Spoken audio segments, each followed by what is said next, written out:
This book for a long time. It really represents the culmination of years and years of smart thinking about how to manage personal finances. So today he's going to speak to us about the ins and the outs and how to make bold moves and how to get ahead financially. How to get ahead financially is critical in these very difficult times. Every individual is thinking about their financial security, and Gerald's book, we know, is going to give us a leg up on how to be competitive and how to prosper in this 21st century.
What brings us to the Reagan House this evening is the opportunity to have a conversation with Gerald Grant.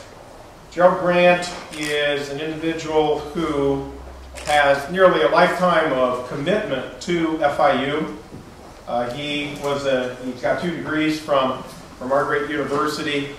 He is an individual who's had continual leadership responsibilities, first as president of our Alumni Association.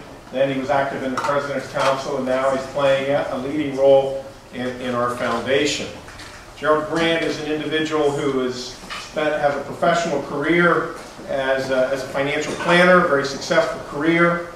He's thought an awful lot about it, and if he didn't have enough to do, he decided to write a book, which is really a blessing for us because we not only get the wisdom of his thoughtful impressions when we're with him, but we also get to see it codified in this book, Bold Moves. So when he mentioned that he was on the cusp of publishing the book, it just occurred to us that we should invite Gerald Grant to spend an evening with us to talk to us about what he sees as bold moves and what we should be thinking about in terms of creating financial wealth. That's particularly important at this time, because as we know, there's a great deal of uncertainty about our economy.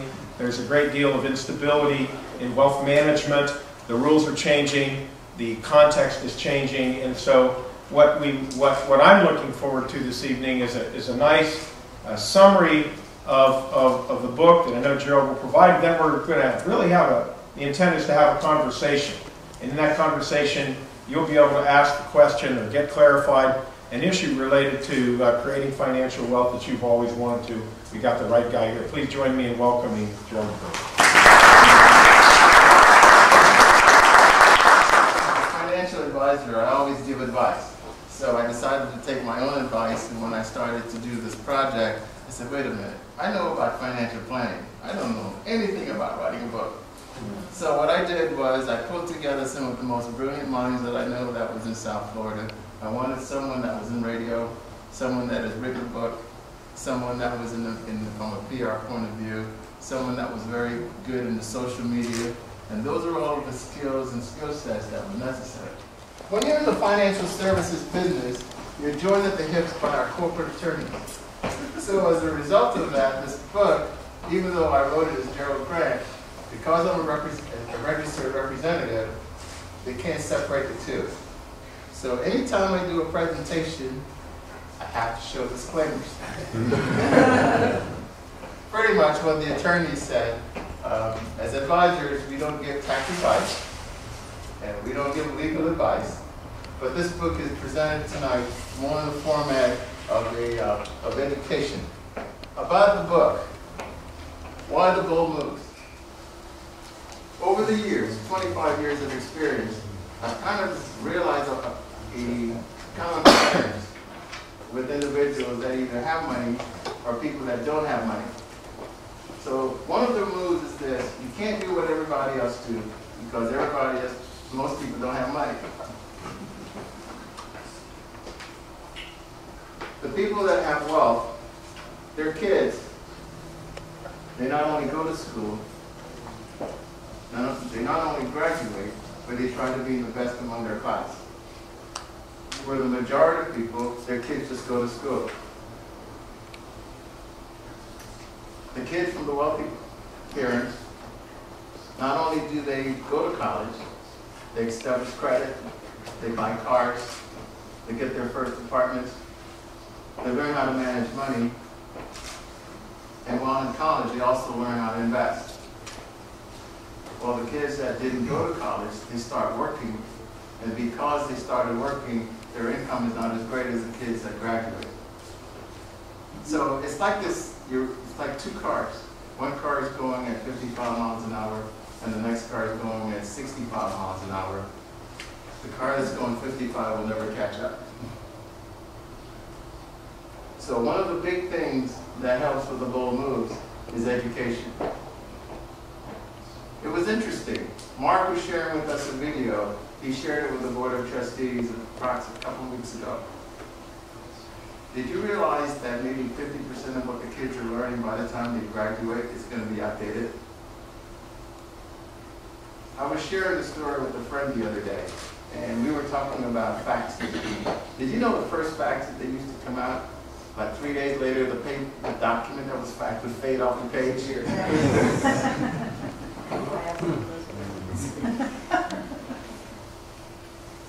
But when the fax machine was invented, we thought it was great. And then email came along. Someone said, oh, instead of fax, no, email it. The next big thing that has come along is texting. Who can tell me why kids text? It's easy. Easy, and they can do it anywhere. Okay, let me share with you the biggest reason why kids text. What's the biggest complaint they have when they go over their minutes? We scream at them, right? So we tell the kids that no, you can't really you're over your minutes. So they start to learn a different way to communicate where they won't go over their minutes. And now they've developed that pattern where we can communicate just as fast without talking. Most kids now don't talk on the telephone. It's amazing. I'll call my son, all right? He won't answer me, but I tell his sister to text him in 2 minutes and 30 seconds later he gets an answer. So I learned to communicate with kids. We have to text. These are just some of the different things that have occurred over time. As you accumulate funds, the next thing that you want to do is to not pass it on to the next generation. But if you never taught them how to manage money, in most cases, then they squander it. Because what do we get to do when we get money? Right? So these moves are going to be ways in which we can help people share with them what to do.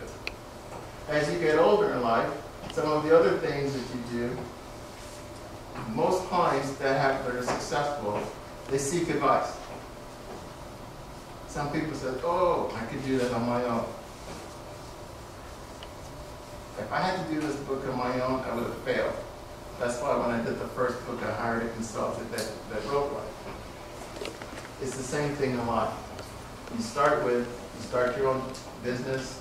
As your children graduate from college, in many cases, those people, business owners, hire their children in the business.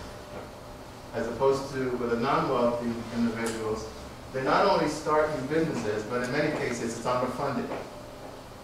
The biggest reason they fail is because in the first 2 years they don't have enough resources to